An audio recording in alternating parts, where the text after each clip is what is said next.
Hello, welcome to another episode of Weekend Reading, where I talk about what comic books I read or graphic novels I read last weekend, which ones I'll be reading in the coming weekend, and then I pose a little question or whatever to, try to spark up some sort of discussion. You'll see what I mean.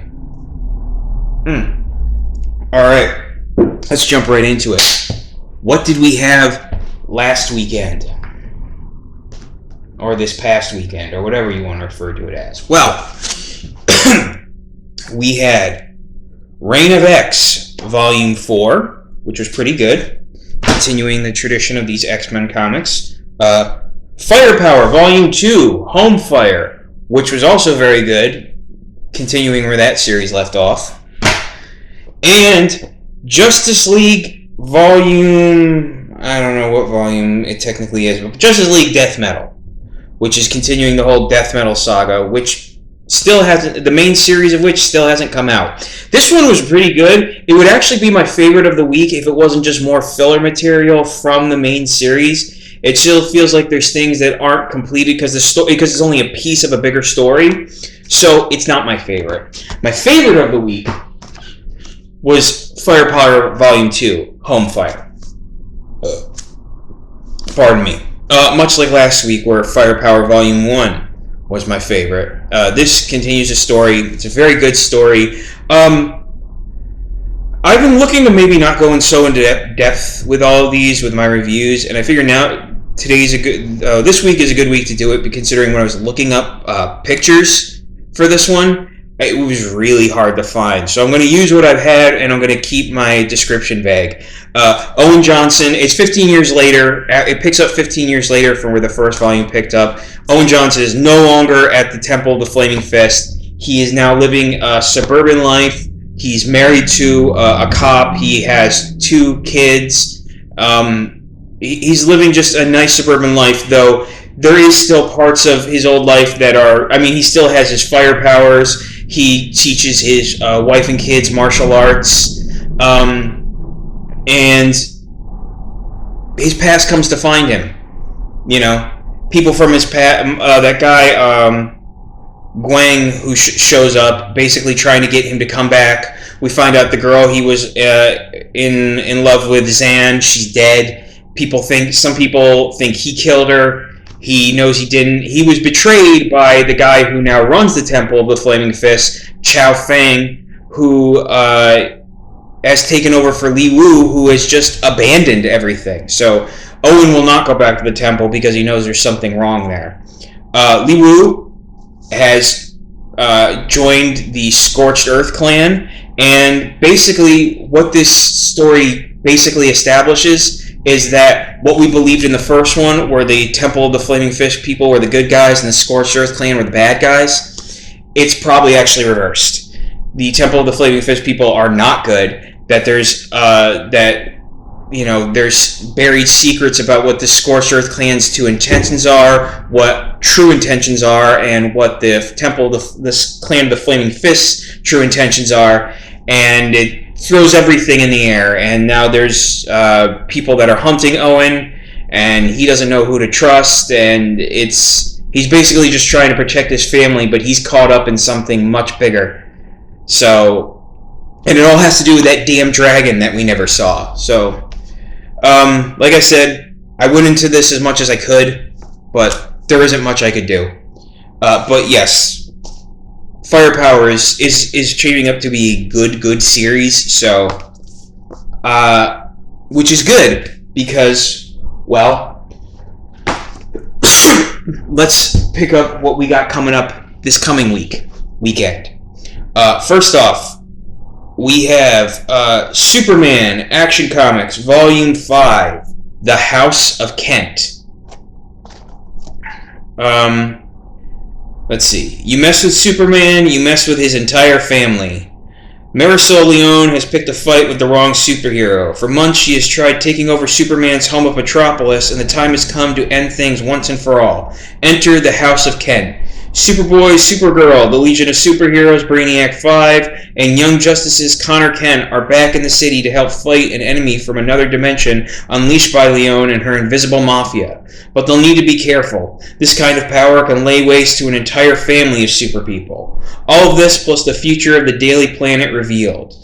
The final epic volume collects Action Comics 1022 through 1028, written by comics icon Brian Michael Bendis and illustrated by legendary artists John Romita Jr. and Klaus Janson.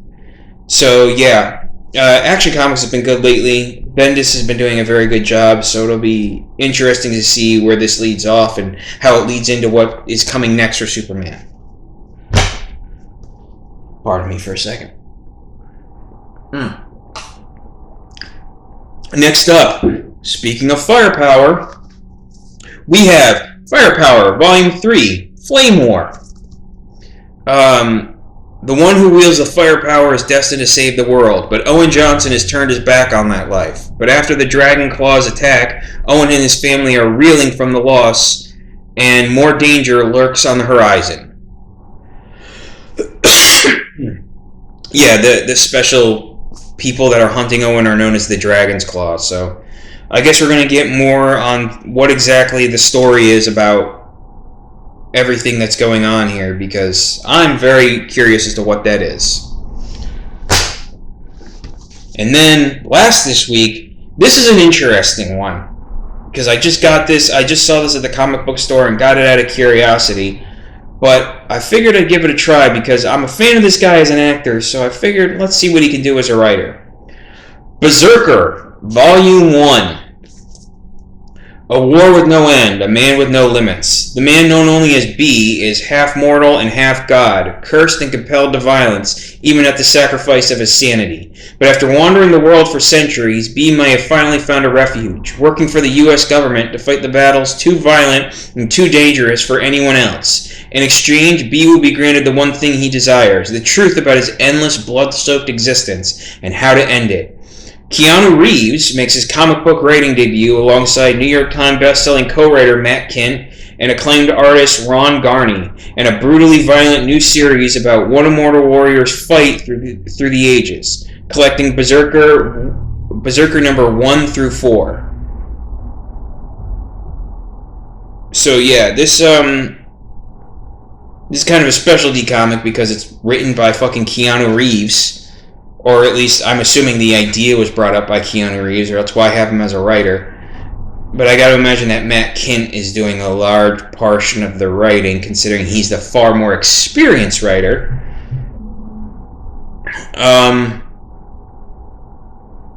Not to mention, I know that this comic book series sold quite well when it first came out. So, there's something to be said about that. Okay, so that's what's coming up next week. So, what do we got now? Now we got the question of the week.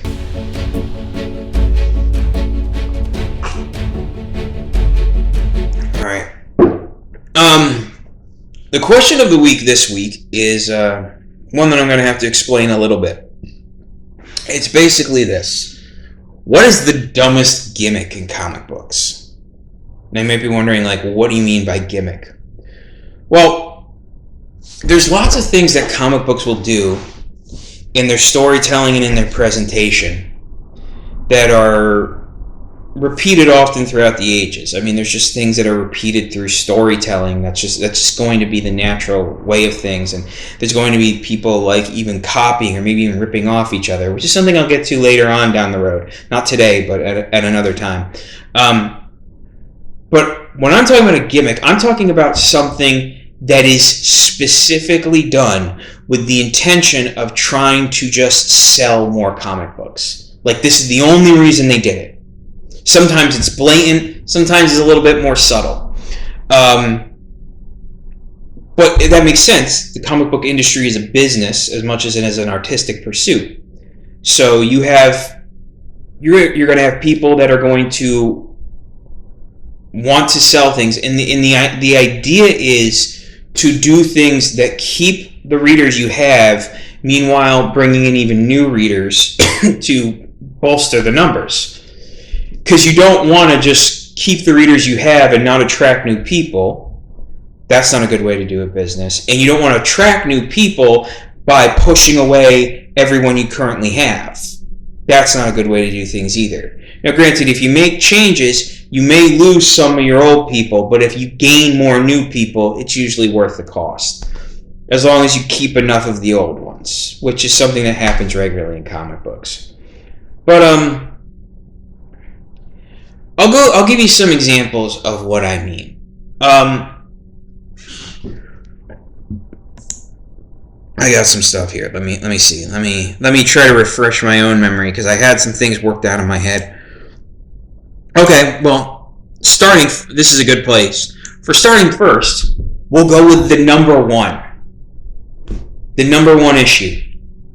That is a trend that kicked off a couple years ago and has been going strong ever since. Every couple of years, not as strong nowadays. It's kind of tapered off recently, but for about a decade there, that was a major thing. Excuse me. Relaunching series. Now, I get the idea of it.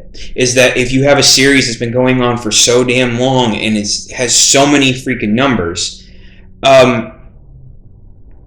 you might go, well, that could be overwhelming to a new reader. Like, oh, there's so much here. How am I supposed to keep up with this?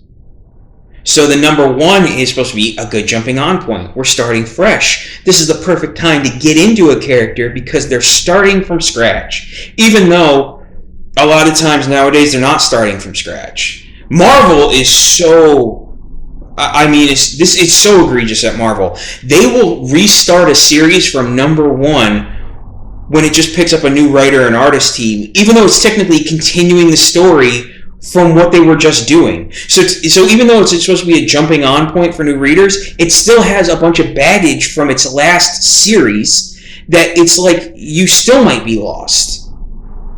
Honest to God, I think it was, I forget what it was, but I have seen a series not lose its writer and artist, have the same writer and artist, and then just end, and then pick up with the same writer and artist, but as a number one. And it was like, what was the point of that? I mean, they've been doing that a lot in recent years, just restarting comic books. And now that leads me into my second gimmick. The milestone comic book. The milestone comic book is when a series gets to a certain number of issues. I remember back in the day, like they would be like, 75th issue or 100th issue. Like, this is a big deal. Two comic books that actually restarted from scratch, Detective Comics and Action Comics, which are DC's two oldest, recently, not too many years ago, both had major milestone comics in that what they will do is they'll start them from scratch at number one, but then realize that if you take the accumulated from all of the Action or Detective Comics of just over the years, even if they restarted them at certain points, that if you add them all together, it does equal a certain amount of issues. Like, it doesn't erase what came before. So they realized that in total, they were about to publish the 1,000th issue of each comic book. And they're just like, well, let's just renumber them at 1,000. And they just did that. And it's just like, well, of course. Why wouldn't you? But it's a gimmick to attract people because it's going to get people like, oh, let's buy this special 1,000th issue because they'll think it'll be a collector's item. By the way, it's not a collector's item. The collector market thing was bullshit. It was a huge mistake of the 90s.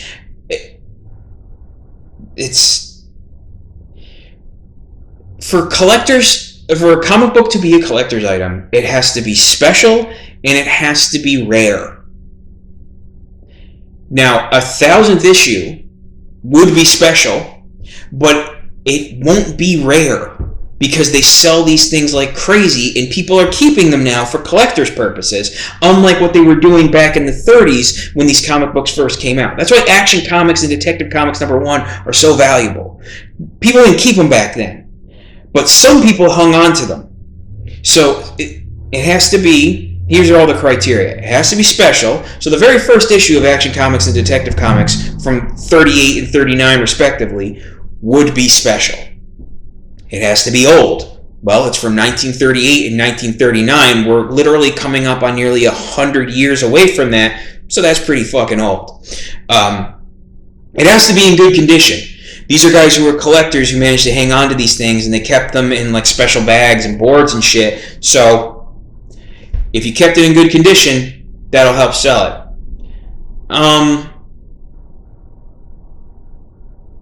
And it also has to be of just general significance. It's like, I mean, these are the comic books that introduced Batman and Superman. So that's pretty big, considering those are two huge money-making properties.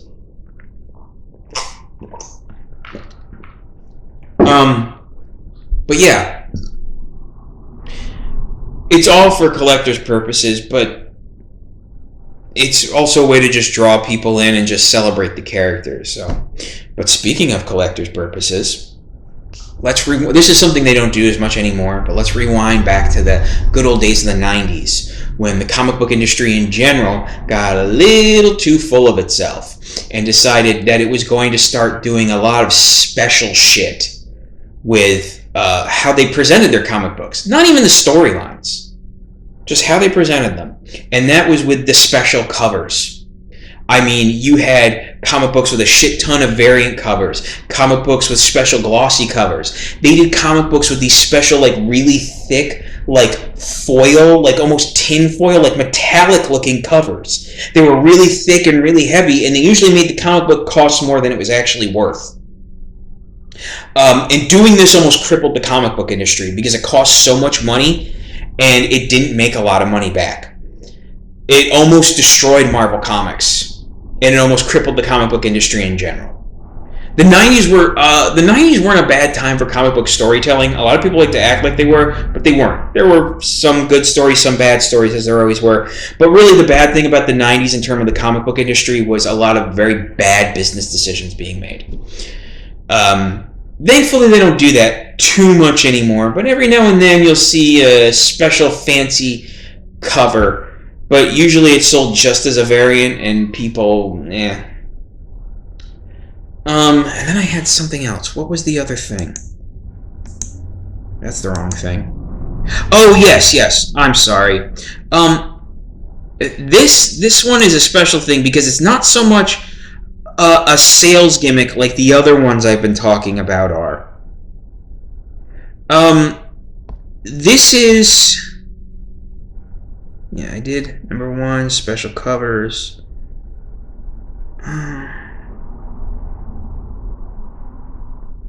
Oh yeah, 1000th issue. Yeah, this is more of a storytelling aspect. The status quo shakeup.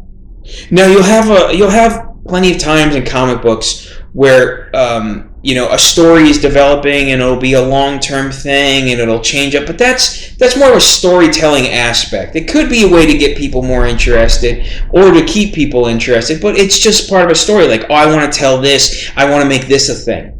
But every now and then they'll do a storytelling aspect that just changes up the complete and total status quo, usually by replacing a key character.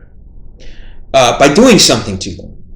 One of the biggest examples of this is, of course, the death of Superman, which then in turn led to, for a short time, something that was known as the reign of the Supermen, with Superman essentially being replaced by 4 different Superman-esque characters, some of whom are still around.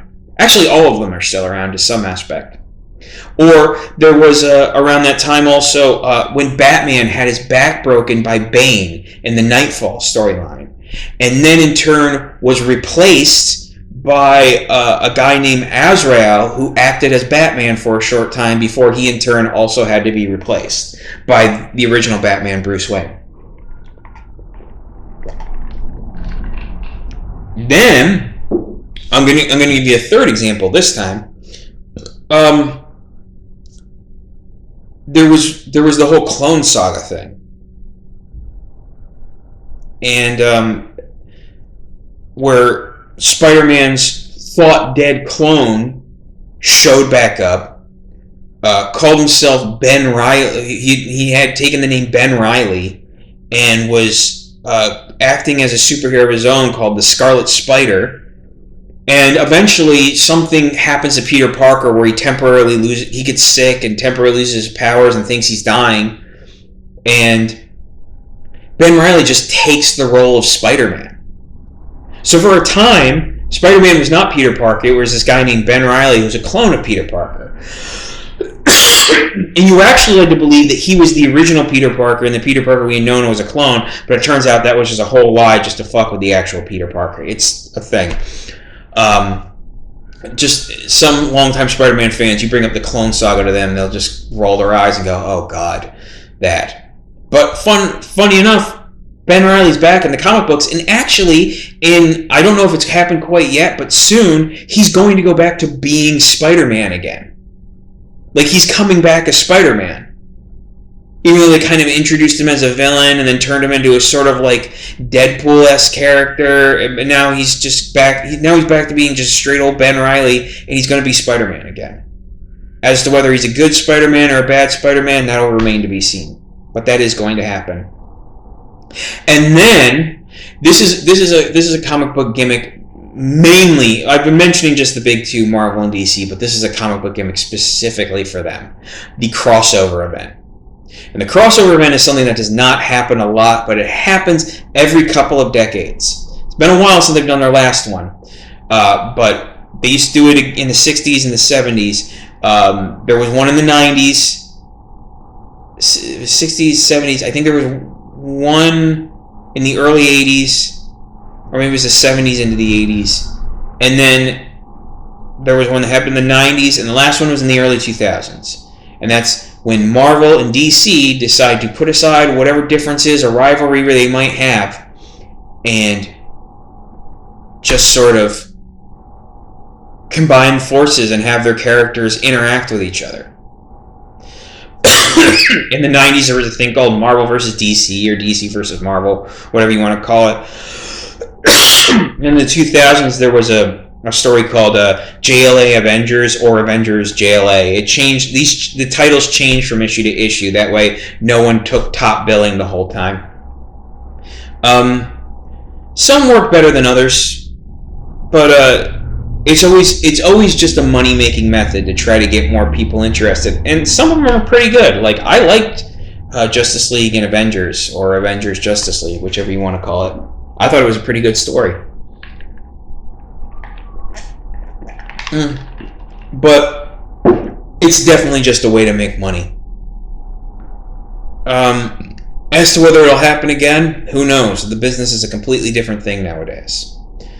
But the question is, like, which of those do you think is just the dumbest kind of gimmick? In my opinion, it's the number one thing. I think it's just a dumb thing. I think it's completely unnecessary. I don't think it serves anything. It's the dumbest move imaginable. You're not fooling anybody with that horse shit. But what do you think? Which gimmick is the most stupid, worthless waste of time? Alright, that's it for me this weekend. That's it for me this weekend. That's it for me this time. I hope you enjoy your weekend, and I hope you enjoy your reading. Have a good one.